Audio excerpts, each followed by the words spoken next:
Bonsoir à tous. Dans le cadre de notre émission spéciale élections législatives des 11 et 18 juin, je reçois sur ce plateau les candidats de la première circonscription, une circonscription qui regroupe les communes des Abîmes, Marie-Galante, Morne-à-l'Eau et Pointe-à-Pitre.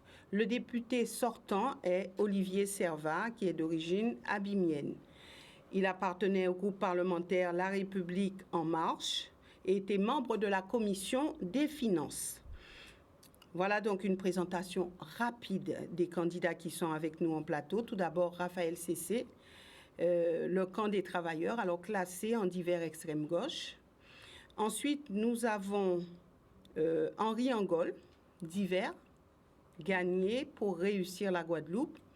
À ses côtés, Alix Nabajot, divers gauche, pour que ta voix soit entendue à l'Assemblée nationale. Rudy Faro, lui, est classé divers et il porte un slogan Karukera, levé douvant. Et puis, nous avons aussi M. Thierry Fabulas, Rassemblement national.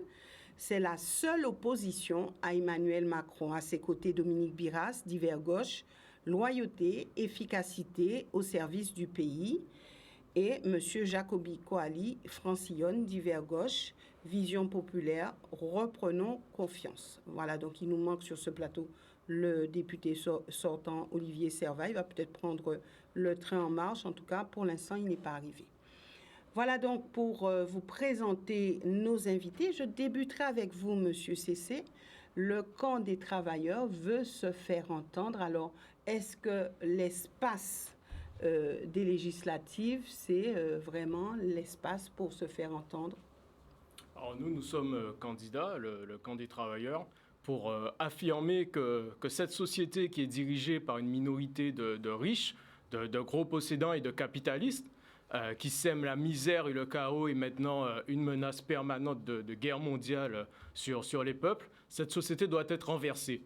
Et nous dénonçons aussi les séquelles coloniales engendrées par cette domination capitaliste qui sont ici l'inexistence du service minimum public pour la population, qui est le service d'eau potable, le fait qu'ici, qu'il y ait une personne sur trois qui vivent sous le seuil de pauvreté avec moins de 700 € par mois, le fait qu'ici, il y a 6 jeunes sur 10 qui soient au chômage, et le mépris de l'État en permanence contre ceux qui se battent, et récemment envers les soignants qui devaient demander pardon avant d'être reçus par l'État et par le gouvernement pour leur réintégration. Donc voilà tout ceci que nous dénonçons dans cette campagne. Alors vous dénoncez dans cette campagne, mais au-delà de dénoncer, quelles sont vos ambitions au sein de ces élections? C'est justement ça, c'est que dénoncer. C'est de dénoncer et aussi de faire renaître justement la conscience de classe des travailleurs pour qu'ils défendent eux-mêmes effectivement leurs propres intérêts. Face aux augmentations de prix que nous voyons au quotidien et notamment les augmentations récentes sur le carburant, c'est lié à la spéculation capitaliste. Ces augmentations de prix font les profits d'un groupe comme Total qui a fait 16 milliards d'euros l'an passé. Et effectivement, derrière, c'est la population pauvre, c'est les travailleurs qui subissent justement ces augmentations. Et donc, c'est pour ça que nous sommes ici présents durant cette campagne pour réaffirmer qu'il faut faire entendre le camp des travailleurs et ses intérêts, à la fois sur le terrain des luttes, dans les entreprises et aussi sur le terrain politique, pour exiger par des luttes, notamment face à ces augmentations de prix, une augmentation générale des salaires à chaque fois que les prix augmentent et en fonction de l'augmentation réelle de ces prix. Et notamment que le salaire minimum il soit placé à 2 000 € net et pas en dessous. Et cela aussi pour les pensions de retraite et les allocations pour pouvoir survivre face à ces augmentations qu'on prévoit durant toute l'année encore. Et encore une fois liées à la spéculation des capitalistes qui s'entendent pour faire monter les prix. Parce qu'effectivement, quand les prix augmentent ici, c'est l'enrichissement pour Total, c'est de l'enrichissement pour la CMA-CGM, c'est de l'enrichissement pour ceux aussi qui fabriquent le blé et de l'huile à l'échelle de la planète, etc. Et c'est les pauvres qui subissent ces conséquences. Ouais, si vous êtes élu, où siégerez-vous? Alors, si nous sommes élus ou nous sommes en capacité d'être en position éligible, c'est que justement, toute une fraction des travailleurs et de la population pauvre sera d'accord avec l'application de ce programme et le mettra déjà en application, avec des comités, avec des luttes pour arracher une partie du pouvoir et commencer à exproprier les capitalistes. Donc, nous pensons qu'effectivement, c'est que comme ça qu'effectivement, que par la lutte offensive et collective, que nous pourrons améliorer notre sort. Et c'est ce que nous disons, c'est que c'est pas l'Assemblée nationale ou les députés qui changeront ou amélioreront le sort des travailleurs ou quoi. Cette assemblée n'est qu'une assemblée d'enregistrement. Ceux qui dictent les lois actuellement, ce sont les capitalistes. Et effectivement, quand les exploités imposent leurs lois, comme ce fut le cas avec la grève générale de 1953 pour imposer les 40%, comme ce fut le cas en 2009 pour imposer les 200 €, eh bien c'est que dans ce cadre-là qu'on peut imposer nos revendications par la lutte. Vous n'avez pas l'intention d'être élu. Vous ne voulez pas être député, en fait. Je n'ai pas dit ça. Bien sûr, je n'ai pas dit que nous n'avons pas l'intention d'être élus. Je dis que si nous sommes élus, ça veut dire qu'il y a déjà toute une fraction des travailleurs qui est prête à mettre en application ce programme révolutionnaire. Et à ce moment-là, tout sera possible. D'accord. Et où siégerez-vous dans ce cas-là? Je n'ai pas compris. Où siégerez-vous dans ce cas-là? Dans quel groupe parlementaire? Ah, mais on siégera parmi les révolutionnaires pour renverser ce capitalisme. Vous avez l'impression qu'il y a vraiment des révolutionnaires dans cette bataille législative? Ben, c'est justement pour cela que nous sommes là, pour persister et maintenir ce courant révolutionnaire. Merci à vous. Maintenant, écoutez, je pose la même question à votre voisin. Pourquoi vous présentez à cette élection? Bonsoir, pardon. Je voulais dire bonsoir aux téléspectateurs et en particulier celle de la première circonscription et voir sur toute la Guadeloupe. Après d'avoir entendu un tel discours, donc je vous dirai c'est pourquoi je suis candidat. Donc je me présente d'abord, je m'appelle Henri Angol, je suis marié, père de 2 enfants et exerçant la profession de courtier en assurance. Donc vous me demandez pourquoi je suis candidat. Oui, pourquoi vous vous présentez à cette élection? Donc, je me présente. Qu'est-ce qui a causé le déclic chez vous? Je me présente à ces élections pour 2 raisons. La première des raisons, c'est que j'étais candidat en 2017, mais je ne me suis pas fait entendre, je n'étais pas préparé, je n'étais pas prêt. Et en 2022, je suis prêt. Qu'est-ce qui a changé chez vous alors? Eh bien, ce qui a changé, c'est que en arrivant à Pointe-à-Pitre depuis en 1998, où j'ai installé mon cabinet, j'ai constaté c'est tout la même chose, rien n'a changé. Je vois une jeunesse qui est là, qui attend, qui reste en attente, et personne ne fait rien pour ces jeunesses-là. Et donc c'est pourquoi que j'ai décidé, en 2022, de prendre mon baptême pèlerin, afin de pouvoir apporter mon concours à cela. Alors vous dites que vous voulez faire pour les jeunes, je suppose que votre suppléant est jeune? Oui, mon suppléant, c'est M. Moulou Ricardo, c'est un jeune. Hein. Et donc, il a quel âge? Il a 39 ans. 39 ans. Il exerce la profession qui est très demandée en Guadeloupe aujourd'hui. Et là, si je l'ai choisi, c'est pour qu'il puisse m'épauler à ce sujet-là. Alors, dites-moi, donc vous dites, je veux porter la voix des jeunes. Oui. Comment pensez-vous faire pour que cette voix soit entendue et quelle est cette voix dont vous parlez? En fait, c'est très simple. Ce qu'il faut savoir, on n'a pas beaucoup de schémas à faire pour porter la voix de la jeunesse. C'est très simple. Moi, personnellement, ce que je vais proposer, si j'arrive à l'Assemblée nationale, c'est de monter des maisons de mission. On va y arriver tout à l'heure. Voilà. C'est juste pourquoi vous présentez et comment vous vous situez. OK. Je n'ai pas compris votre question. Non, j'ai dit c'est juste pour savoir comment vous vous situez et où siégerez-vous si vous êtes élu. Mais si je suis élu, au jour d'aujourd'hui, je ne peux pas vous dire parce que je ne sais pas où est-ce que je vais siéger parce que je ne suis pas encore élu. Mais en tout cas, si je suis élu, Vous y avez pensé quand même? Oui, j'ai pensé. Mais en tout cas, je vais siéger avec les non-inscrits. Pendant que je pense. Non-inscrits. Non-inscrits. Et vous pensez, sur les bancs des non-inscrits, pouvoir vous faire entendre? Et donc, c'est pas comme ça, j'ai pas fini. Donc, c'est la première question. Donc, en arrivant à l'Assemblée nationale, je vais voir quelles sont les personnes que je peux m'entendre afin de pouvoir travailler. Et ce qu'il faut savoir, il faut 15 députés pour créer un groupe. Donc, c'est à ce moment-là que je prendrai ma décision. Mais ce qu'il faut savoir aujourd'hui, je ne veux pas siéger avec M. Emmanuel Macron. Avec les autres, sans problème. On verra. Merci à vous. Merci. Alix Nabajot. Alors tout d'abord, bonsoir aux téléspectateurs de Canal 10, bonsoir chers candidats. Donc moi je suis candidat à ces élections parce que j'ai été approché depuis quelques mois, de nombreux mois, par des Abimiens, des militants de la FRAP, le mouvement communal à laquelle j'appartiens, où je suis le 3e vice-président, par des Mornaliens, en tout cas des habitants de la circonscription, qui après échange, après avoir dressé un bilan, on va dire, catastrophique de la situation économique, sociale, culturelle, sportive, artisanale de la Guadeloupe, m'ont demandé de prendre mon bâton de pèlerin afin de les représenter à ces élections. Donc j'ai eu effectivement tout d'abord à échanger avec mes proches, puisqu'on ne va pas en politique sans avoir le soutien familial.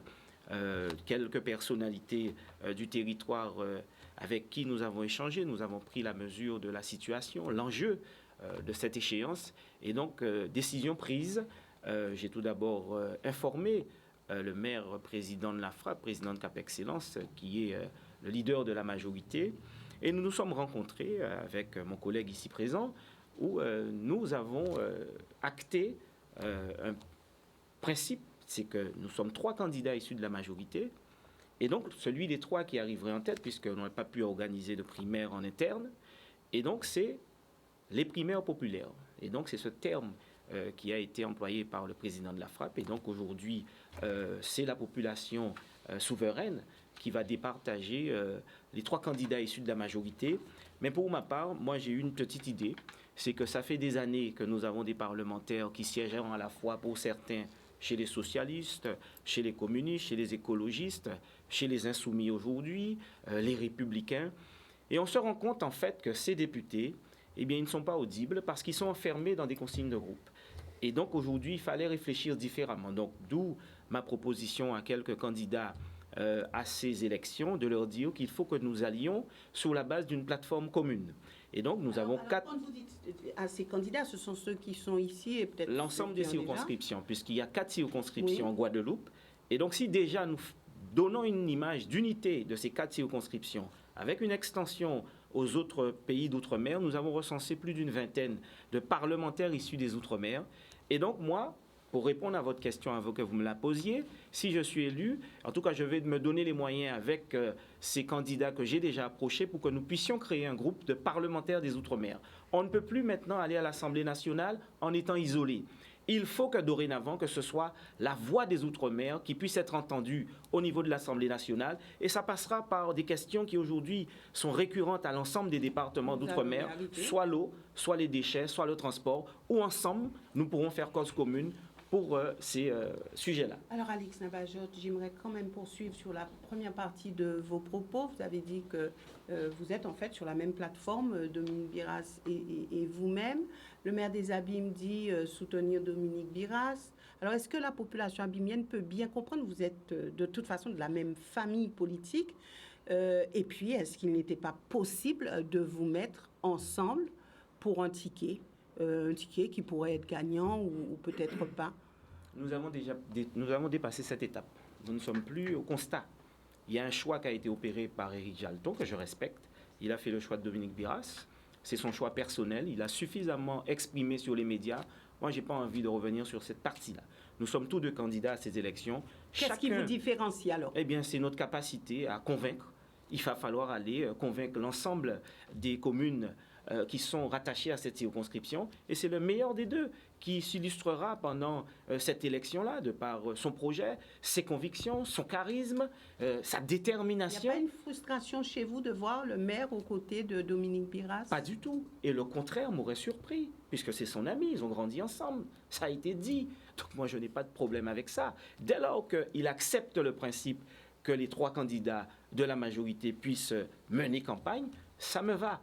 Donc je suis 5e adjointe au maire de la ville des Abîmes. Je n'ai pas de désaccord avec Éric Jalton, même si là, certains veulent me donner des prétentions de vouloir mettre le feu à la caserne, que si toutefois je suis élu député, que j'irai contre le maire en 2026. Ce n'est pas ma culture et j'ai reçu une éducation politique où je ne sais pas faire comme ça. Je suis avant tout un militant qui sait me soumettre à des primaires. Je l'ai fait en 2017 lorsque mon collègue Rosan Rosuel était candidat. Il a été désigné. Je me suis rangé à ses côtés. Là, ça n'est pas le cas.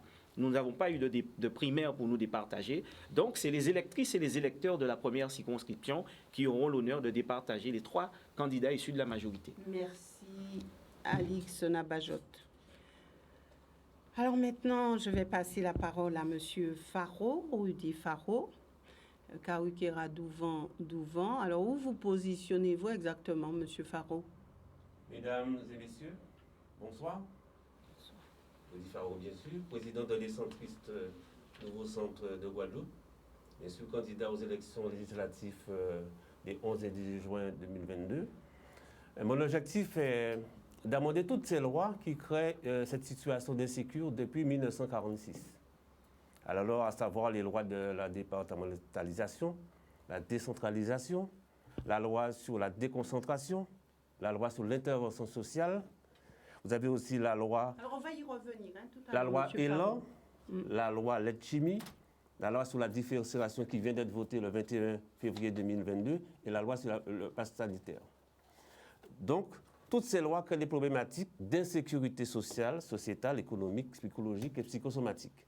Alors, tout d'abord, avant d'aborder... Qui ne favorisent pas l'épanouissement d'un être humain. D'accord. Monsieur Faro... Par conséquent, il y a lieu de les amender afin de tendre vers ce que toute personne aspire, le bonheur. Nous ne sommes pas encore au cœur de tout Voilà cela. pourquoi Juste... je me suis lancé à la quête de ce mandat. Alors, qu'est-ce qui a causé le déclic chez vous? Pourquoi être à ces élections? Et Alors, justement, au-delà de tout ce que vous venez de citer, et nous aurons l'occasion tout à l'heure de faire. C'est fort de ces éléments, fort de ces impacts, de ces lois sur notre population qui fait qu'aujourd'hui, je suis désigné par les centristes Nouveau Centre pour pouvoir porter cette voie, pour faire en sorte que les choses changent.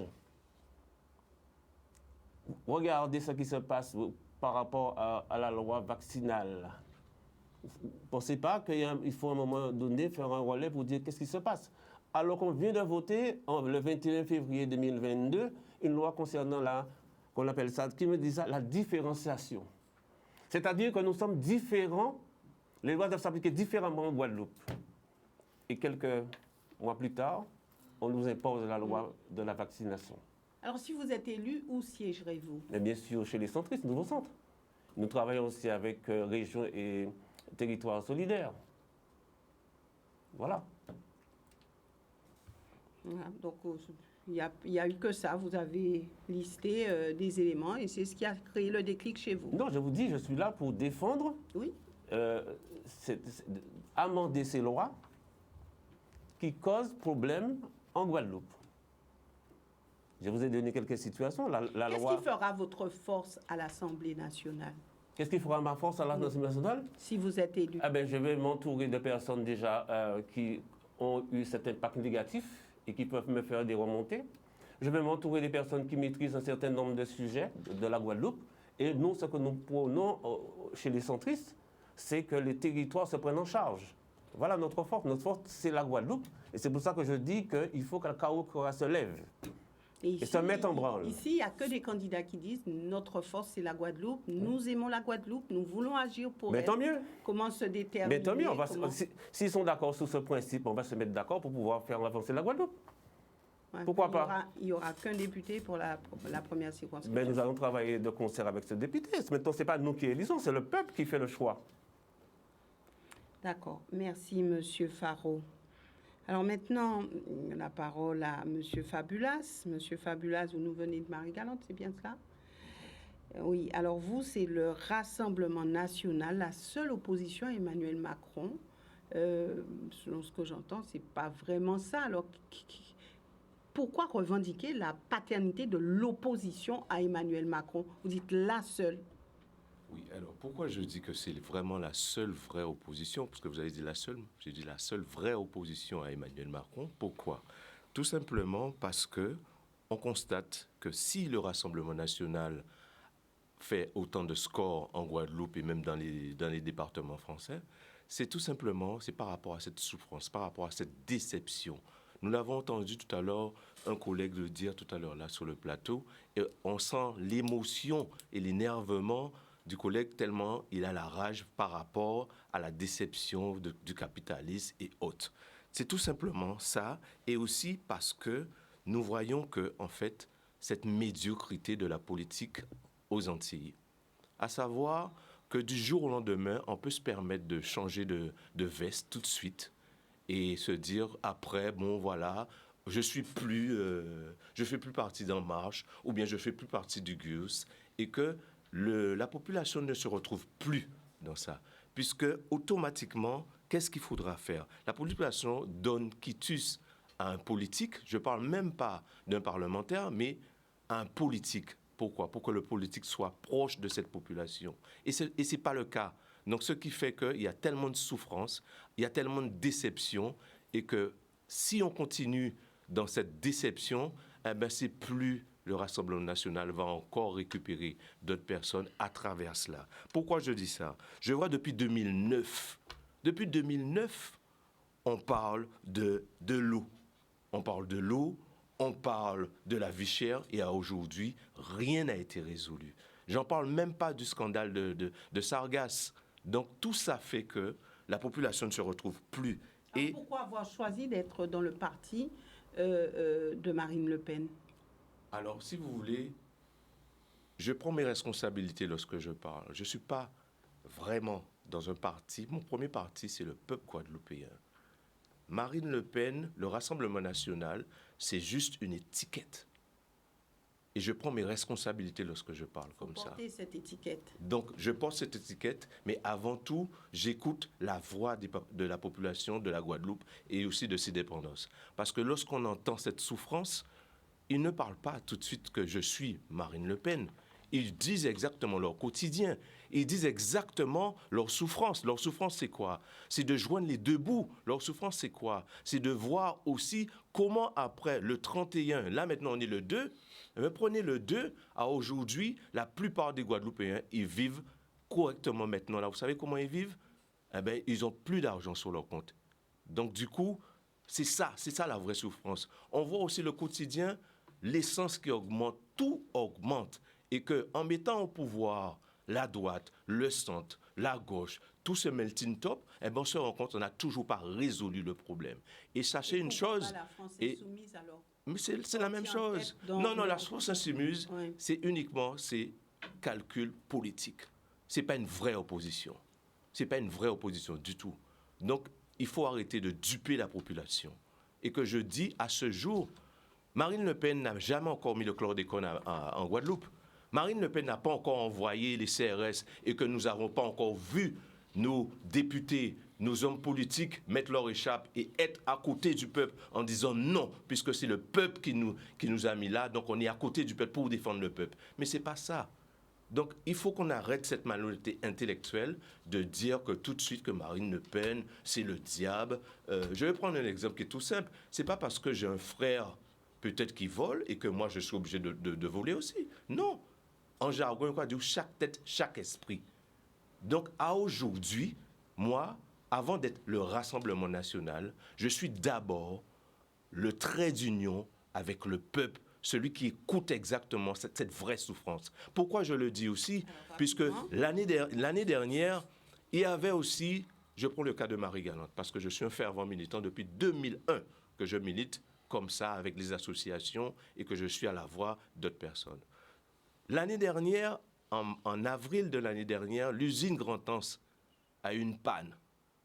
Il fallait attendre 2 mois avant que Thierry Fabulas, et avec une équipe Moun Marie-Galante, puisse se dire non et non, pour qu'on puisse mettre en place quelque chose pour entendre la voix des Marie-Galantais. À aujourd'hui, 30 secondes. Je finis la phrase, c'est que quelque part aussi, et on voit ça tous les jours en Guadeloupe. On voit ça tous les jours. On a l'impression qu'on se réveille, que maintenant que tout le monde a pris une mode, on a envie de sauver les soignants qui sont au bord du CHU. 2 semaines avant les élections. Et or, depuis 2021, ils sont en train de souffrir plus de 10 mois. Merci à vous. Voilà, donc Dominique Biras, alors est-ce que vous vous considérez comme la force de frappe de cette première circonscription? Oui, bonsoir les téléspectateurs. Je suis convaincu et je suis déterminé à cette candidature. Certes, je suis honoré d'avoir comme président de mon comité de soutien le maire Éric Jalton et je pense que mon homme aurait souhaité l'avoir. Mais pourquoi? Parce que le pays va mal. Il a été sollicité par d'autres? Certes, mais aujourd'hui, je suis rassemblé avec la frappe, avec le président Éric Jalton, avec d'autres maires, avec aussi Martol, avec Getty Labitu, avec Gérul. Donc aujourd'hui, avec Tania Galvani, aujourd'hui, je suis en train de créer un grand rassemblement, un pacte, de façon à pouvoir changer la donne, parce que le pays va mal. Vous savez, le pays va mal dans plusieurs domaines, dans l'eau, dans le transport, dans l'éducation, la jeunesse, la fiscalité, l'emploi. Et pour cela, véritablement, il faut faire un constat. Il faut faire un constat que la législature des 5 dernières années, on a constaté que, en plus de tous les retards qui ont été pris, les crises qui ont eu lieu, ça a aggravé la situation du pays. Le pouvoir d'achat des familles ont baissé. Et de cela, il faut ajouter que l'augmentation, je dirais, des prix des produits, un produit qui coûte 50 € en France, aujourd'hui coûte 100 € en Guadeloupe. Le pouvoir d'achat a baissé. Et de cela, véritablement, il faut changer la donne. Et il faut reconnaître que le député n'a pas fait son job, il a failli. Il a failli dans les grandes décisions. Il a fait la suppression de l'abattement. Il a fait une loi unique sur l'eau, où dans le domaine de la décentralisation, on a perdu des pouvoirs. Il a fait encore supprimer les emplois, aider des jeunes.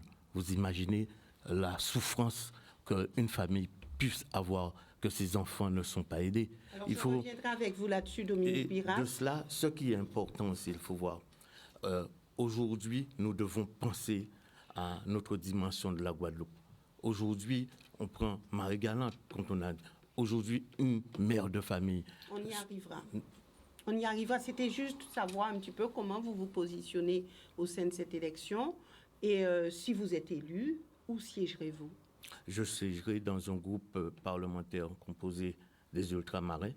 Je suis un progressiste, je suis un écologiste. Aujourd'hui... ce groupe existe? Ce groupe va exister parce qu'aujourd'hui, il faut faire tendre la voix des ultramarins. Il faut qu'aujourd'hui, que nous nous donnons une dimension à ce que nous sommes comme Guadeloupéens et que ce que nous pouvons prouver. Trop souvent, on n'a fait qu'aller à l'Assemblée nationale et voter des lois.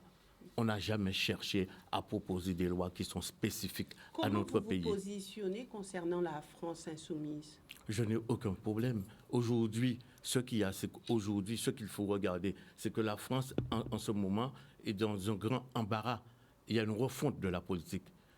Nous avons le groupe de Macron qui est en train de se réformer, la gauche est en train de se réformer, mais attendons de voir patiemment, parce que ce qui est important, vous ne savez pas ce que Macron peut décider dans très longtemps.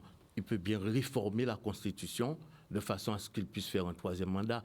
Donc, regardons un peu la culture de ce qui se passe en France, mais regardons d'abord véritablement les enjeux parce que le pays va mal. Donc, et vous nos ne partagez intérêts. Pas les idées de la France insoumise au Rassemblement national? Non, j'ai une culture de gauche, mais les intérêts de la Guadeloupe ont été sacrifiés. Pendant les 5 dernières années, les intérêts ont été sacrifiés. Et c'est cela qu'aujourd'hui, que nous devons reconnaître. Nous devons trouver des solutions par nous-mêmes.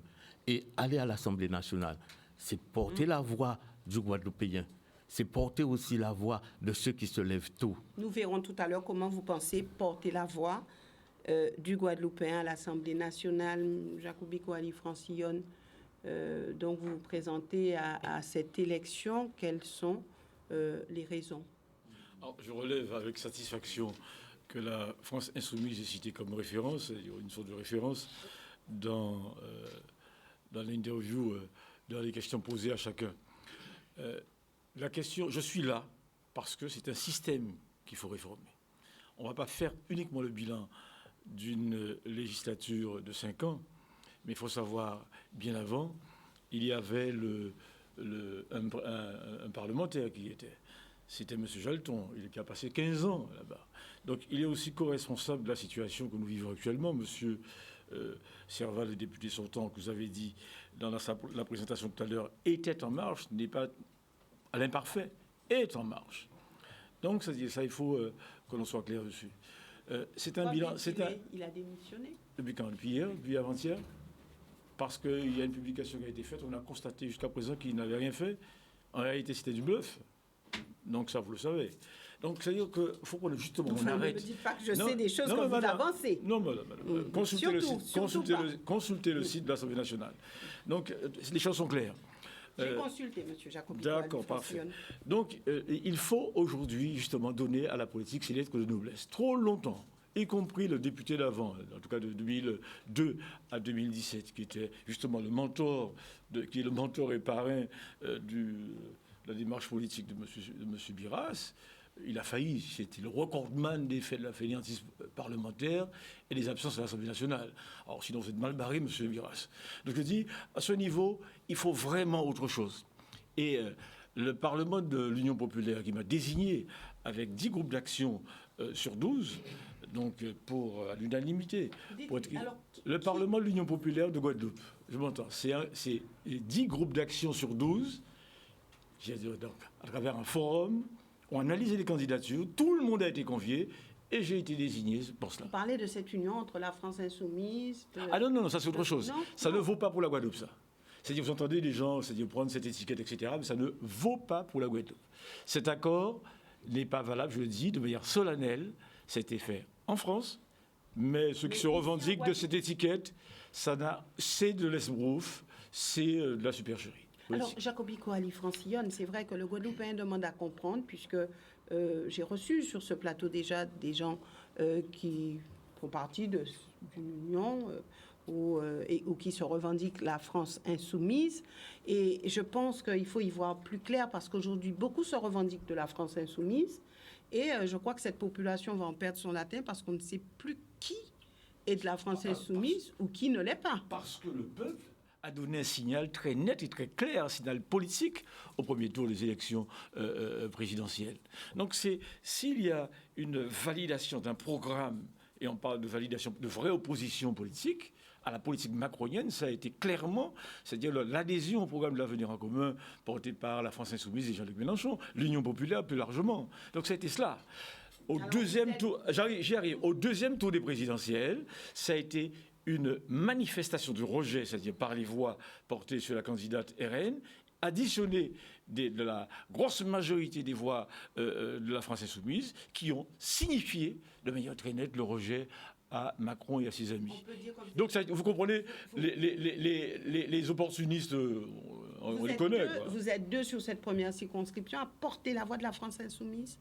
Ah si, il y en a d'autres, tant mieux. Hein. C'est-à-dire on parle de l'adhésion à un programme qui est l'avenir en commun. C'est surtout cela. C'est pas simplement, c'est-à-dire s'affubler d'une étiquette, etc., de circonstances, parce que le peuple a donné un signal politique dans une direction donnée.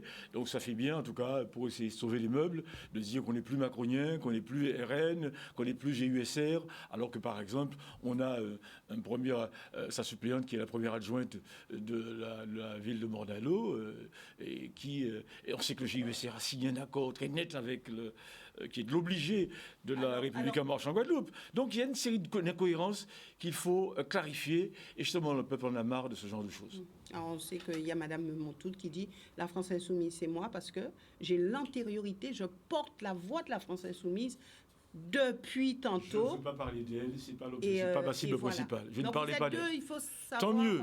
Elle n'est pas dépositaire d'une quelconque antériorité ni prépondérance sur cette affaire. Aucune. Qu'elle fasse son travail, ce n'est pas ma cible. Si elle peut faire son travail, tant mieux. Mais en tout cas, nous sommes validés par le Parlement de l'Union populaire. Elle espérait, je le sais, d'être l'investiture de la LFI en France, nationale ou nationale, qu'elle n'a pas eu malheureusement. En disant qu'elle a les documents, elle nous les a montrés. Madame, ce n'est pas l'objet. Ma cible, c'est le macronisme. Ouais, donc, bon. Mais il fallait quand même qu'on comprenne qui est qui dans cette élection. D'accord. Merci, monsieur Jacobi Coali Francillon. Maintenant, nous arrivons à une autre question. Puisque vous dites porter une voix, vous dites avoir des convictions, vouloir faire passer votre message. Alors, que voulez-vous porter à l'Assemblée nationale? Comment mettre cela en musique? Et qu'est-ce que vous voulez faire concrètement pour être entendu? Juste une précision, parce que tout à l'heure j'ai entendu M. Fabulas m'appeler son collègue. Nous ne sommes pas collègues parce que nous, à Combat Ouvrier, nous nous opposons foncièrement au Rassemblement national, qui pour nous, effectivement, est un parti. C'est une illusion de plus qui est mise pour les travailleurs et les masses pauvres, et qui est un parti foncièrement anti-ouvrier, truffé de racisme, régulièrement condamné en France, qui n'a pas reconnu l'esclavage comme un crime contre l'humanité, et qui, je le rappelle quand même, en novembre-décembre, pendant la révolte et pendant que nous étions mobilisés aux côtés des soignants, nous étions mobilisés avec les jeunes aussi sur les barrages et tout, appelait et criait au laxisme de l'OCORNU et appelait à la répression de ce mouvement. Donc nous ne sommes pas collègues, nous appelons justement les travailleurs et les masses pauvres à justement prendre conscience de la réalité de ce parti qui se retournera contre eux. Alors, ce que je voulais dire, c'est que pour revenir à ce que vous disiez, ce que nous disions tout à l'heure, nous nous basons sur des luttes. Les travailleurs se battent au quotidien. Actuellement, il y a les soignants qui se battent depuis plus de 9 mois pour leur réintégration, qui continuent et qui poursuivent cette lutte avec détermination. Mais il y a aussi d'autres luttes. Il y a eu des luttes au niveau des postiers, des luttes qui continuent aussi au niveau des travailleurs d'ArcelorMittal. Tous ces travailleurs luttent contre l'exploitation, et cette lutte de classe qui est menée tous les jours, au quotidien, par le patronat et par le gouvernement qui sème et écrit des lois sous la dictée effectivement du MEDEF et du grand patronat pour attaquer les travailleurs. Là, on le voit encore, des prochaines lois sont prévues pour attaquer les retraites. Des prochaines lois sont prévues pour attaquer les allocations de chômage. Des prochaines lois sont prévues pour attaquer ceux qui touchent le RSA, pour encore créer une masse de travailleurs pauvres avec des contrats, une obligation de travail pour avoir 700, 600 euros, alors que nous savons bien que c'est bien au-dessous du seuil de pauvreté. Donc voilà un peu la situation dans laquelle on est. Et donc c'est pour ça que nous disons que dans ce cadre-là, il est plus qu'important que justement les travailleurs créent une force politique et soient présents sur le terrain politique pour défendre eux-mêmes leurs propres intérêts et apprendre à les défendre justement avec conscience, justement face à toutes sortes de partis ou d'autres politiciens qui viendraient leur verser une berceuse. Nous sommes des militants, effectivement, et nous utilisons tous les terrains pour faire entendre et faire renaître cette conscience de classe, à la fois les entreprises, à la fois la rue et aussi les élections politiques.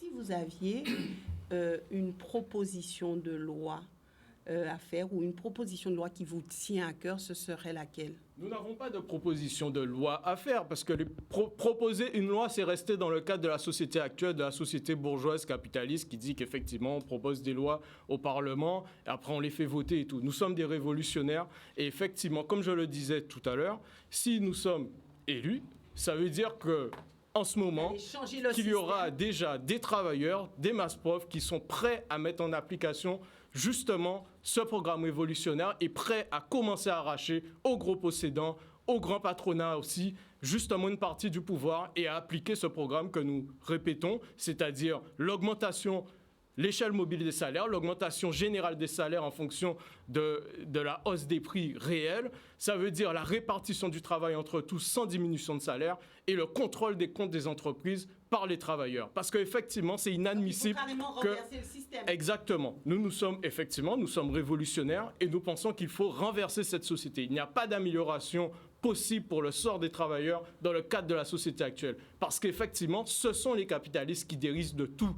Et quand ce n'est pas la guerre, c'est des augmentations de prix. Quand ce n'est pas la destruction des services publics au niveau de l'hôpital, chaque année, la destruction, la suppression de lits, ben effectivement, c'est la population pauvre qui est la plus touchée. Si vous êtes élu au soir du 11 ou du 18, est-ce que vous pourrez faire la révolution, vous pourrez changer le système? C'est pas nous qui faisons la révolution, ce sont les masses et les travailleurs qui le feront. Et c'est pour ça que je dis que si nous sommes élus, ça veut dire qu'il y a déjà toute une fraction de la population qui est déjà en route pour cette révolution et vers la prise du pouvoir. C'est ce que nous disons.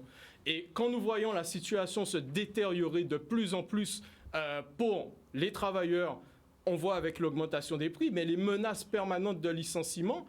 Ici, vous allez me dire, bon, on est un peu loin, on parle des sociétés, des multinationales, mais elles sont bien présentes ici, les multinationales. Vous avez des groupes comme Orange, vous avez des groupes comme Albioma, là, qui s'est fait racheter par un fonds de pension, vous avez des groupes comme La Poste, qui a fait 2 milliards d'euros de bénéfices et qui supprime des postes en permanence. Heureusement que les travailleurs se battent. Vous avez des groupes comme ArcelorMittal, 3e mondial, qui a fait 14 milliards d'euros de bénéfices et qui laisse des travailleurs en grève depuis plus de 9 mois. Eh bien, face à ça, effectivement, il faut qu'il y ait des travailleurs qui se battent et il faut qu'il y ait des relais aussi sur le terrain politique et des organisations politiques propres des travailleurs. Merci. Merci. Alors, M. Ngol, est-ce que vous avez l'intention de porter une voix, de porter aussi la voix de la Guadeloupe? Alors, moi, j'entends souvent la voix de la Guadeloupe, je porte la voix de la Guadeloupe, c'est la Guadeloupe en partie, etc. Mais de quelle voix on parle et justement, à l'Assemblée nationale, que voulez-vous faire exactement? Est-ce que vous avez une ligne? Est-ce que vous avez une feuille de route? Comment pensez-vous agir? Très bonne question. Je vais défendre ma ligne. Yves Boissé, permettez-moi de vous dire pourquoi je suis fâché. Je suis fâché pourquoi? Comment on peut comprendre et déchiffrer le résultat des votes des Guadeloupéens aux dernières élections présidentielles? Moi, je n'arrive pas à comprendre comment on peut le déchiffrer. Mais j'ai essayé de faire une petite enquête sur le terrain pour comprendre comment on peut le déchiffrer. Ce qui me gêne le plus dans tout cela, les Guadeloupéens, ils ont voté contre Macron, ça c'est sûr. Parce qu'il n'y a personne d'autre à qui voter. Ils ont voté le Front National. Ce qui me gêne dans le Front National, c'est des personnes comme nous-mêmes. Mais ce qui me gêne le plus, c'est un parti qui représente tout ce que nous avons. Au contraire.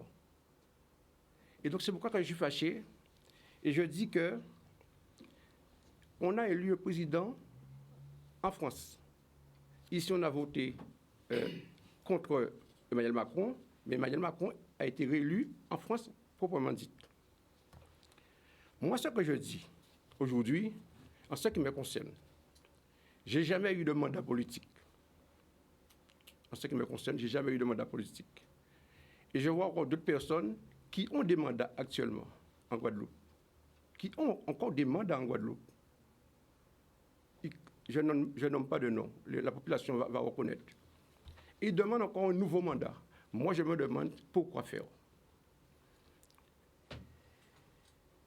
C'est de ça qu'il s'agit, Yves Boissé. C'est de ça qu'il s'agit. Élire un député pour défendre les Guadeloupéens. C'est pourquoi je me suis présenté aujourd'hui pour pouvoir dire aux Guadeloupéens, s'ils me font confiance, je serai leur porte-parole, un député dévoué pour la population. Mon premier combat que je vais attaquer, la Guadeloupe est en crise, mais c'est au-delà de la crise sanitaire. Les vrais problèmes de la Guadeloupe, ce sont les inégalités. Dans tout cela, on trouve problème de la délinquance, problème de l'eau, problème de sargasses, problème d'insécurité, problème économique, problème de chlordécone, problème et défiance généralisée des autorités, problèmes sociaux et encore problèmes entre nous-mêmes les Guadeloupéens. C'est pourquoi je me suis posé la question que je me pose, et pourquoi garder la Guadeloupe en France? C'est la question que je veux que les Guadeloupéens se posent au jour d'aujourd'hui. Pourquoi garder la Guadeloupe en France? Et pourquoi la France ne veut pas quitter la Guadeloupe? Ça n'a rien à voir avec l'indépendance. J'allais vous poser la question. Ça n'a rien à voir. Ça n'a rien à voir. Je ne suis pas indépendantiste. Je suis même un républicain.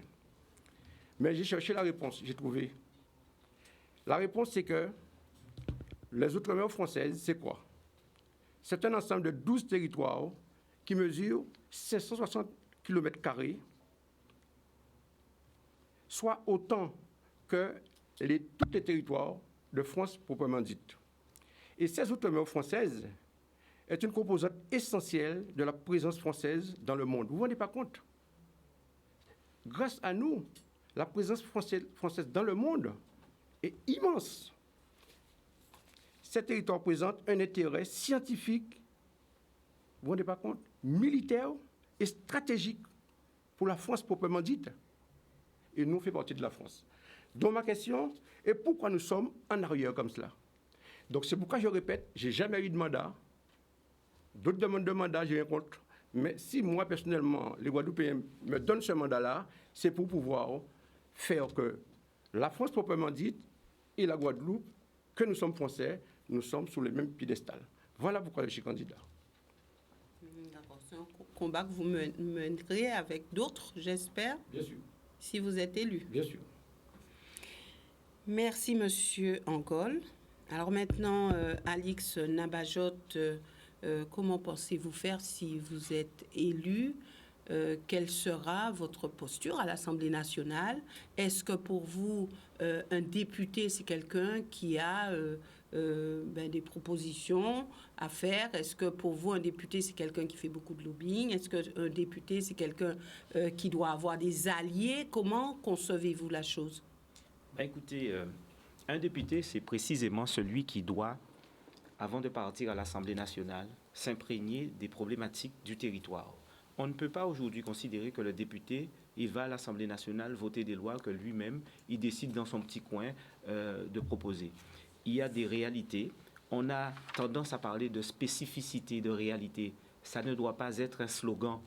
Les spécificités locales, il y en a. On a des batteries de spécificités. On a l'habilitation législative qu'on a le sentiment qu'on craint de pouvoir utiliser. Et moi, je vous dis, sur la circonscription, pour moi, le territoire qui mérite d'être valorisé, c'est Marie-Galante. Marie-Galante, qui est aujourd'hui le territoire, que c'est un territoire qui, depuis ma jeunesse, que j'affectionne. Mais lorsque vous voyez un territoire comme celui-là qui est abandonné, et c'est l'un des territoires qui aujourd'hui devrait être le pôle économique et touristique de Guadeloupe. Pourquoi? Marie-Galante dispose du plus grand port d'accostage de la Caraïbe, le port de Folens, qui est abandonné. Ce port a toute la constitution pour pouvoir accueillir des bateaux de croisière, puisqu'il est armé pour accueillir des bateaux en eau profonde, qui est sous-utilisé. Vous vous imaginez que des bateaux de croisière qui arrivent à Folens, et toute la chaîne derrière que ça va engendrer, un CHU qui aussi doit prendre toute sa part dans ce développement touristique de l'île, l'aéroport où la piste vient d'être refaite, il faut aussi l'ouvrir. Et quand vous voyez la richesse de tout ce que est produit à Marie-Galante, qui est l'une des terres qui est la moins chlordéconnée, Marie-Galante a toujours nourri les Guadeloupéens, les valeureux Marie-Galantais qui, par leur production, venaient en Guadeloupe vendre leurs produits. On a quelque part contribué à asphyxier l'économie marie-galantaise. Eh bien, je considère aujourd'hui que nous devons rendre à Marie-Galante ce que quelque part nous avons contribué à lui enlever. Et on évoque la continuité territoriale à Marie-Galante. Elle ne doit pas être que maritime, elle doit être économique, elle doit être culturelle, elle doit être sportive. Quand une association de Marie-Galante doit pouvoir venir en Guadeloupe avec des jeunes, que ce soit au niveau du foot, du hand, mais vous ne pouvez pas vous imaginer toute la logistique que ça demande et les moyens dont ne disposent pas les collectivités communales. Comment pensez-vous faire pour mettre en avant Marie-Galante? Une loi de reconnaître un statut d'îlien au territoire de Marie-Galante, de façon à ce que tout ce qui sera décidé puisse être adapté au statut d'îlien de l'île de Marie-Galante et leur permettre de pouvoir bénéficier, puisque ce qui se décide à Marseille ne peut pas se décider en Guadeloupe et a fortiori sur le territoire de Marie-Galante. Donc on ne peut pas, si vous voulez aujourd'hui, décider du sort de ces ressortissants si vous n'avez pas au préalable une large concertation, la collecte. J'ai discuté avec des exploitants agricoles à Marie-Galante. Ils ont une ressource principale qui leur permet d'irriguer leur sol, l'eau. Aujourd'hui, les agriculteurs pompent de l'eau dans les mares. Les mares sont asséchées. Il n'y a pas d'eau parce que depuis un certain nombre de mois, il n'y a pas de pluie à Marie-Galante. Non seulement ils font le constat, mais ils vous disent la solution soit de la retenue d'eau, ou soit une usine de dessalement d'eau de mer. Vous vous imaginez l'usine dont a fait mention M. Fabulas. Si elle n'a pas d'eau, elle est à l'arrêt. Donc il faut aujourd'hui aller vers des choses simples, pas partir sur des choses trop techniques. Les gens ne s'y retrouvent pas. Mais tout doit partir de la base. Merci. Merci, Alix Navajot. Maintenant, pour vous, M. Faro, comment concevez-vous votre rôle, votre action en tout cas, au sein de l'Assemblée nationale, si vous êtes élu? Quelle voix porterez-vous?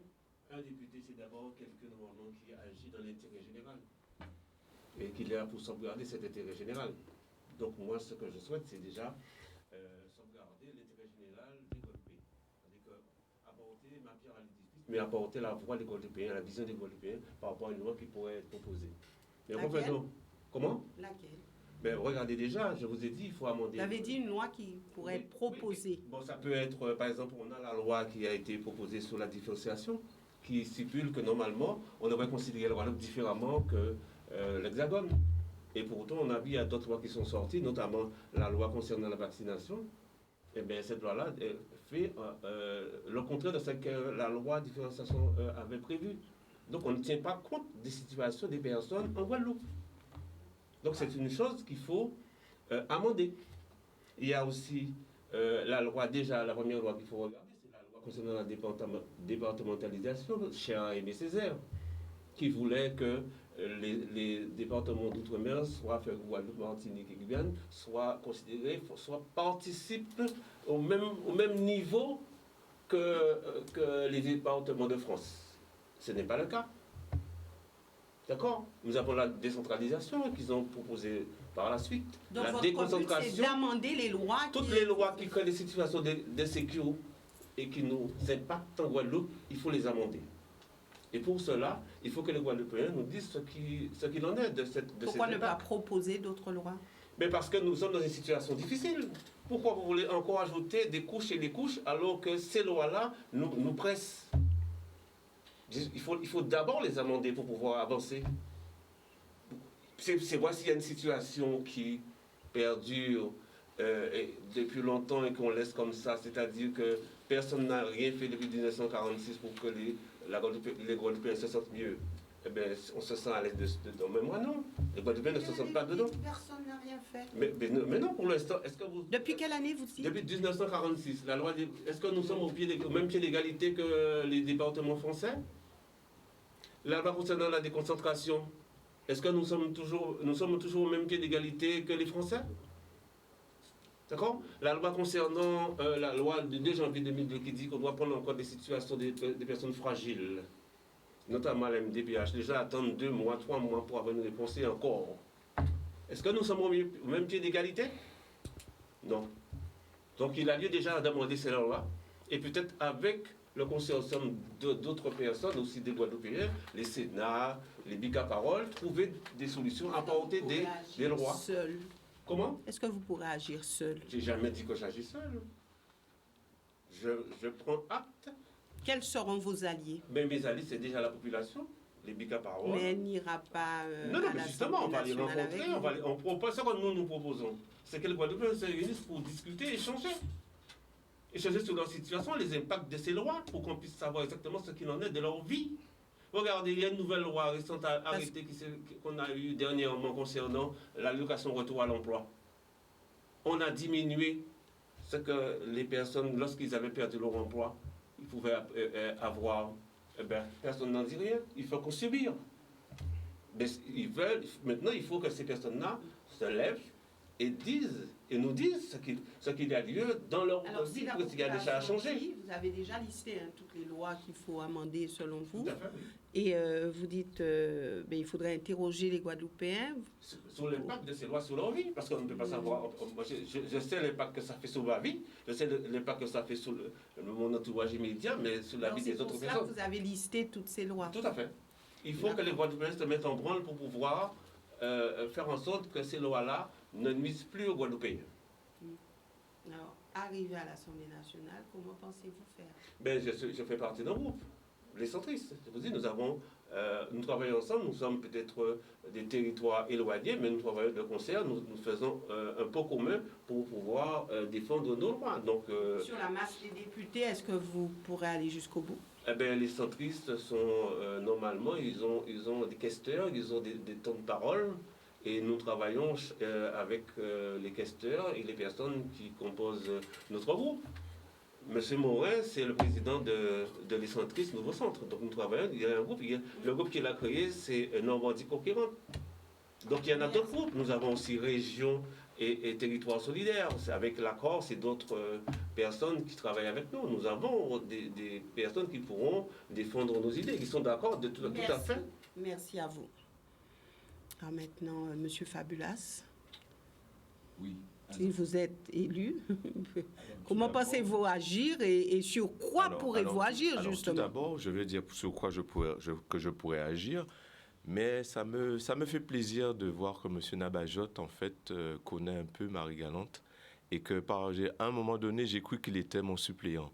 Car qui mieux connaît Marie-Galante qu'un Marie-Galantais? C'est bien moi. Donc, pour vous dire que la souffrance que vit Marie-Galante, donc c'est une souffrance qu'on le sait depuis longtemps, à savoir que l'usine de dessalement d'eau de mer a été posée au départ par Mme Lucette Michaud-Chevry depuis le temps et qu'après on l'a enlevée pour l'emmener en Guyane. Et ensuite, on a bien vu que Marie-Galante est en train de se dépouiller de toutes ces structures auxquelles il faut faire avancer l'économie de Marie-Galante. La faute à qui? La faute déjà aussi aux politiciens qui n'ont pas su entendre les Marie-Galantais, puisque bon nombre de Marie-Galantais ont revendiqué. C'est pareil aussi pour l'hôpital. Et que si vous allez sur mon Facebook, que vous allez voir que tout ce que Alix a énuméré, ça fait partie sur mon Facebook. Donc je ne dis pas ça parce que c'est un ami. Je dis par là que lorsque je dis c'est un ami, on se connaît. Donc, lorsque je dis tout à l'heure, la chère collègue, c'est pourquoi je dis chère collègue, c'est parce qu'on est tous là des collègues, parce qu'on va aux élections. C'est uniquement ça. Il n'y a pas d'animosité. Mais je me rends compte quelque part, il y a une frustration, et cette frustration est due par rapport au problème sociétal. Donc, tout ça pour vous dire qui mieux connaît son pays que moi-même, qui est Marie-Galantais, qui vit avec les Marie-Galantais au quotidien. Donc, je connais les souffrances des Marie-Galantais, puisque tous les jours, je me réveille à 5 heures du matin, je prends le bateau pour venir travailler en Guadeloupe et pour repartir. Et de ce près, lorsque je sortirai ici, je serai obligé de repartir chez moi. Donc, je connais exactement toutes les souffrances de Marie-Galante. D'autre part, lorsque, dernièrement, ils ont augmenté le billet de bateau à Marie-Galante. Parce que sachez que la région met une partie, mais si vous n'avez pas cette partie, vous payez 51 € pour aller à Marie-Galante, l'aller-retour. Donc, lorsqu'on parle de continuité territoriale, il ne faut pas le parler juste pour le parler, mais le mettre en place. Et ça, je serai prêt à le mettre en place. Ensuite, qu'est-ce que je voulais parler? Les grandes axes sociétales que je parle.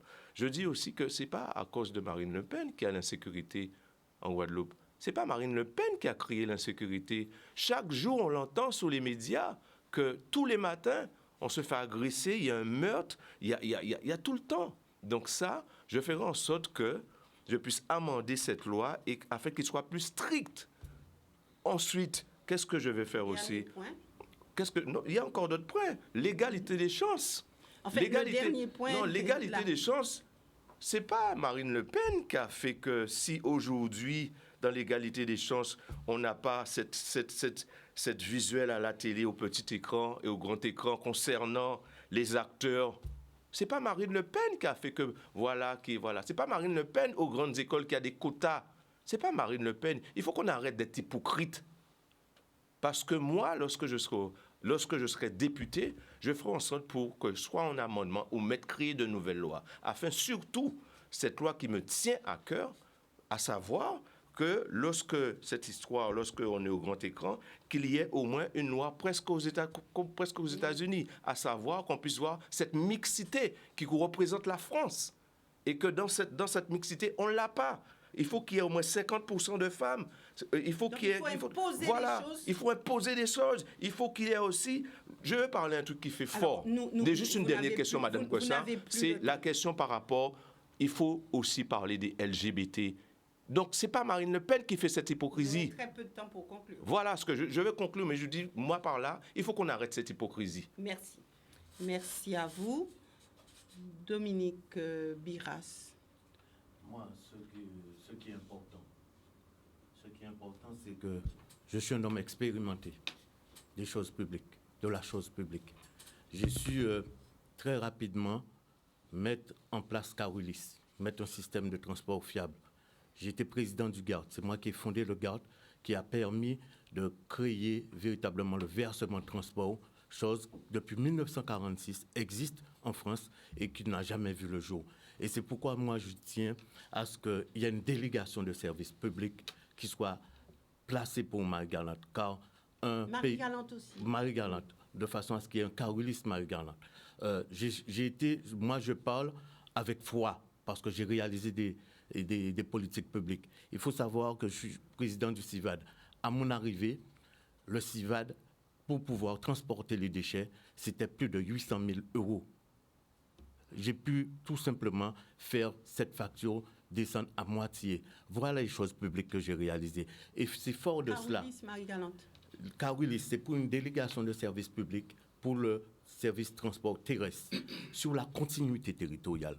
Quand on nous a inculqué une continuité territoriale dans notre tête qui n'est pas la bonne.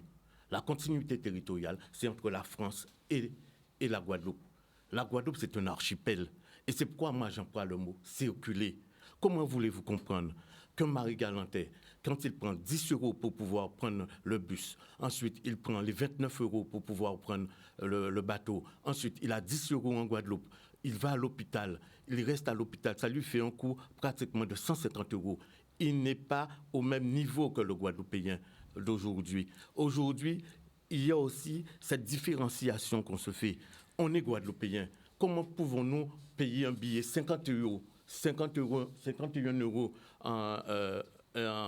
en Guadeloupe parce qu'on n'est pas Marie-Galantais? La continuité territoriale doit être une continuité territoriale qui doit être effective sur l'ensemble du territoire. Alors pourquoi focaliser votre attention sur Marie-Galante? Parce que moi, j'ai une identité marie-galantaise. Mais au-delà de Marie-Galante, je veux aussi créer des zones franches dans le monde rural, sur la zone de Blanchette, concernant Morne-à-l'Eau. Parce que Morne-à-l'Eau connaît la biodiversité et elle doit être prise en compte. On doit véritablement donner une dimension à nos territoires. Pointe-à-Pitre se brûle. Pointe-à-Pitre doit être dans une zone franche globale. Alors, comment transformer ça en proposition de loi? Eh bien, c'est ça. C'est là que les priorités. Et c'est là que je dis qu'il faut changer d'avenir. Et il faut changer la vie et préparer l'avenir. Changer la vie, c'est répondre aux urgences immédiates. Les urgences immédiates, c'est défendre l'augmentation du pouvoir d'achat, des salaires, des retraités, du RSA. C'est aussi tout simplement permettre à notre jeunesse de trouver le plein emploi. Donnez-nous une proposition de loi qui vous tient à cœur. Non pas une proposition de loi, c'est des priorités. Imaginez qu'il y a eu le PGE. Je souhaite qu'on puisse transformer le PGE en subvention. Le PGE a été accordé pendant le Covid.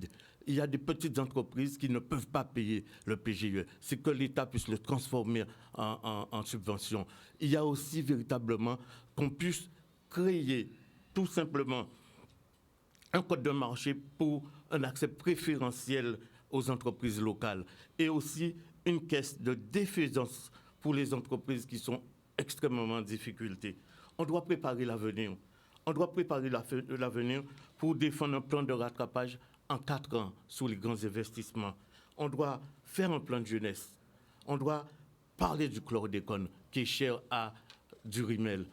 Ce sont des dossiers qui qui devront être au niveau de l'Assemblée nationale. On doit faire une différenciation de ce que nous sommes. Nous ne devons pas aller voter uniquement des lois au niveau national. On doit créer, par rapport à notre particularisme, des lois qui sont adaptées à d'autres territoires et les faire comprendre à 8000 km qu'on est un archipel et que nous devons avoir une différenciation. Merci Dominique Biras. Monsieur Jacobi Kouali et Francillon, c'est d'aventure, vous êtes élu. Comment pensez-vous agir? On va pour être élu, parce que la situation est mûre. Et là, à travers toute crise, c'est l'occasion de renversement, de changement de paradigme. Et quand on parle de... C'est là où je voudrais rassurer certains. Quand on évoque les handicaps de Marie-Galante, etc. Non, je dis non. Marie-Galante a aussi des atouts, beaucoup d'atouts. Quelque part, c'est nous qui ne savons pas penser correctement les choses, c'est-à-dire dans une globalité, pour esquisser un plan, esquisser un projet. Alors, écoutez tout le monde ce soir.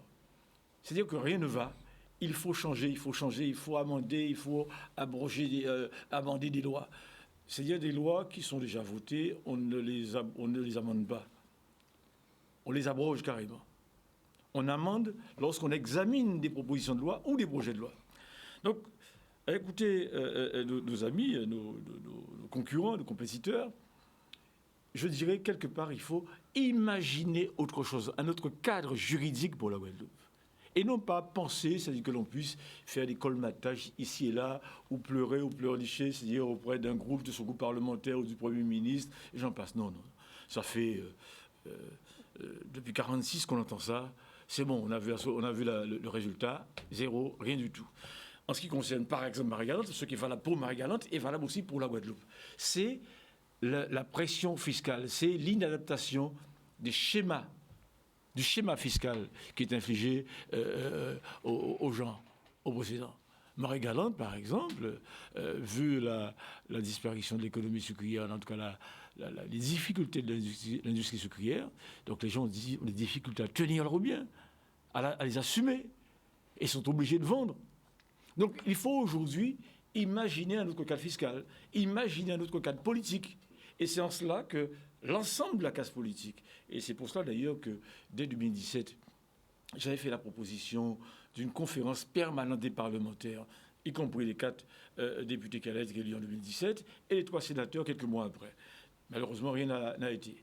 Il n'y a pas eu de suite. Je relève avec quand même satisfaction qu'aujourd'hui, avec des mots différents, tout le monde revient sur cet aspect des choses. On est obligé de faire un front commun, un front politique, pour faire en sorte d'être entendu à l'Assemblée nationale. Et bien entendu, avoir dans cette démarche commune, globale, sur des sujets communs, faire en sorte d'avoir l'aval du peuple et faire en sorte de mobiliser, comme c'est le cas par exemple sur la loi du 5 août 2021 de l'obligation vaccinale qui qui crée de la misère et de la souffrance aujourd'hui. C'est une loi pure et simplement qu'il faut abroger. Et malheureusement, le député sortant est co-responsable de cette situation parce qu'il a voté l'état d'urgence. Voté l'état d'urgence, je m'entends. Donc l'état d'urgence du 23 mars 2020, de cette loi, a découlé tout le reste. Tout ce drame que nous vivons à présent là, toute cette tyrannie que nous vivons. Il faut... Le député sortant ne s'est-il pas opposé aux choses? Ah non, je vous ai dit le 23 mars 2020, l'état d'urgence. L'instauration de l'état d'urgence qui a donné les pleins pouvoirs à Macron, y compris, c'est-à-dire Macron envoie tout le monde pète, etc. Donc il n'y a personne. Tous les députés sont des godillots. Donc il faut... Il y en a qui se sont positionnés quand même. Alors il y en a 48 de la République en marche qui ont laissé entre 2017 et aujourd'hui. 48. Il y en a 267, dont le député, c'est-à-dire donc la première députée sortant, qui en fait encore partie. Donc c'est-à-dire qu'il faut aujourd'hui que l'on clarifie le jeu politique. Et si clarification il y a, je dirais, c'est que, je termine, il y a 15 secondes, c'est que l'avènement du système En Marche a permis de clarifier le jeu politique, en ce sens que ceux qui se disaient socialistes à l'époque, on a vu, c'est-à-dire qui est réellement de gauche, qui est réellement, en tout cas, néolibéral. Merci à vous. Voilà, donc maintenant, il vous reste très peu de temps. Et vous aurez l'occasion de l'utiliser pour pouvoir vous adresser à la population, pour pouvoir convaincre. Mais vraiment, je vous demanderai d'être vraiment court, précis sur ce que vous souhaitez dire à cette population en regardant celle-ci droit dans les yeux. Voilà, et ça sera avec vous. Tout d'abord, Monsieur Cessé. Alors nous, ce que nous souhaitons dire déjà, c'est que sur la question de la violence que nous constatons, pour nous, la violence mère de toutes ces violences, c'est la violence sociale, c'est la misère, c'est le chômage de masse, que ces jeunes ont justement exprimé durant cette explosion sociale de novembre et décembre, et à laquelle on a répondu par de la répression et par du mépris avec quelques contrats de professionnalisation, qui ne prépareront déjà que les futures révoltes. Et concernant ce que nous disons, nous appelons à voter pour Combat ouvrier et les candidats de Combat ouvrier aux élections, c'est pour affirmer la volonté de construire une force politique des exploités, des travailleurs, des pauvres, en face des gros possédants, des gros capitalistes, et surtout affirmer justement la volonté de poursuivre la lutte pour l'émancipation. Cette lutte que nos ancêtres ont menée justement pour l'émancipation totale, pour aujourd'hui que les exploités, les travailleurs s'émancipent et s'affranchissent de l'esclavage moderne et des maîtres capitalistes. Merci à vous. Monsieur Angol. Enfin, moi, pour dire à la population ce que je pense, c'est que c'est très délicat et c'est très dur et c'est très sérieux en même temps. Moi, ce qui me fait plus la peine, c'est que M. Servan n'est pas là. Pour tout ce que je viens d'entendre sur le plateau là, j'aimerais bien être à sa place pour pouvoir répondre pour lui. Mais c'est dommage que je ne peux pas prendre sa place parce qu'il n'est pas là. Mais ça serait bien qu'il serait là pour pouvoir répondre parce que par rapport à tout ce qu'on vient d'entendre, comme c'était lui qui était là, donc ça méritait vraiment d'être compris. Bref. Donc, mais moi, personnellement, je suis là pour dire à la première circonscription de quoi il s'agit. De quoi il s'agit, c'est le 11 et le 18 juin d'élire un député pour faire quoi? Je vous ai dit, au jour d'aujourd'hui, je n'ai jamais eu de mandat politique. D'autres viennent vous demander des mandats, mais pourquoi faire? C'est la question à vous poser. Je n'irai pas plus loin. Je vous dis, votez pour moi et vous allez voir le changement. Merci. Merci, M. Angol. Alix Nabajot. Alors, je m'adresse aux électrices et électeurs de la première circonscription, aux Marie-Galantais, aux Mornaliens, aux Abimiens et aux Pointois, en leur disant que vous aurez à choisir celui ou celle qui va devoir les 5 prochaines années correspondre aux réalités et à vos préoccupations, et toutes celles et ceux qui m'ont reçu en terre marie-galantaise, en terre mornalienne, avec qui j'ai pu échanger, toucher du doigt les problématiques, de faire de moi en tout cas cette personne à qui vous allez confier la mission de défendre vos intérêts là où ça se décide, précisément à l'Assemblée nationale, avec la possibilité de me donner l'investiture populaire. C'est la seule qui prime. Ce n'est plus l'investiture des partis politiques. L'enjeu aujourd'hui du territoire, c'est pas être étiqueté, mais c'est d'avoir des personnes déterminées, engagées, qui pourront aller défendre bec et ongle la situation des Guadeloupéens au niveau national. Merci Alix Nabajot. Maintenant, à vous la parole. Monsieur Faro? Oui, madame, monsieur, contrairement à ce que dit la République en marche, Renaissance, le vrai bilan des 5 années d'Emmanuel Macron est plus fait d'échecs que de réussite. Le pays est plus fracturé que jamais, la Guadeloupe est plus fracturée, avec une délinquance en forte hausse, avec des retraites déjà fragilisées qui ont subi la hausse de la CSG, avec des classes moyennes assommées par la baisse de leur pouvoir d'achat, avec une ruralité abandonnée et une école républicaine où les inégalités n'ont jamais été aussi fortes. Après 5 années de difficultés, il nous faut tourner la page. Par votre vote, lutter contre la concentration des pouvoirs dans les mains d'un seul homme et faites en sorte que chacun soit entendu, écouté et respecté. Votez pour un candidat de la droite et du centre aux élections législatives, c'est rééquilibrer les pouvoirs pour mieux réformer notre pays et faire le choix de nos valeurs communes. Je m'engage à être un député actif et disponible, engagé et toujours proche de vous. Je défendrai votre territoire et les grands projets. Pour cela, j'ai besoin de votre confiance et de votre soutien les 11 et 18 juin prochains. Kaoukera, levez. Tout va nouveau. On sale bitin dans l'urne, Widi Faou. Merci. Merci, le plateau. On va le garder.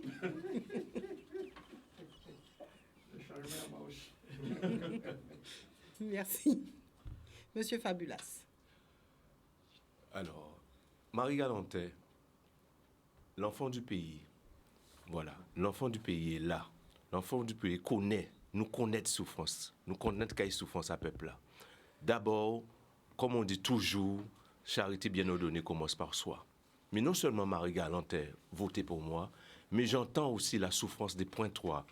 Ça fait plus de 15 ans qu'on voit, lorsque je passe à chaque fois près du Centre des Arts et que je vois ce monument aux morts qu'est le Centre des Arts qui est là, et il n'y a rien pas fait Bayou. En tant que député, j'irai chercher des fonds privés pour aider le maire de Pointe-à-Pitre, afin qu'on puisse avancer sur ce sujet-là. Quant à Morne-à-l'Eau, avec les dents creuses que je vois à Morne-à-l'Eau et la population vieillissante à Morne-à-l'Eau, je serai à côté pour renforcer et même faire plus que la loi Letchimy contre l'indivision. Merci. Merci. Voilà, alors rapidement avec vous, Dominique Biras. Oui, cher électeur de la première circonscription, le temps est donné. Il faut changer la vie, il faut préparer l'avenir. Et c'est avec nous, ensemble, sous un pacte regroupé avec l'ensemble des maires de la circonscription, avec, certes, le président Jalton, Maës, Edzol, François, et aussi bien Haridi Rumel, que nous allons porter une nouvelle voie pour la Guadeloupe.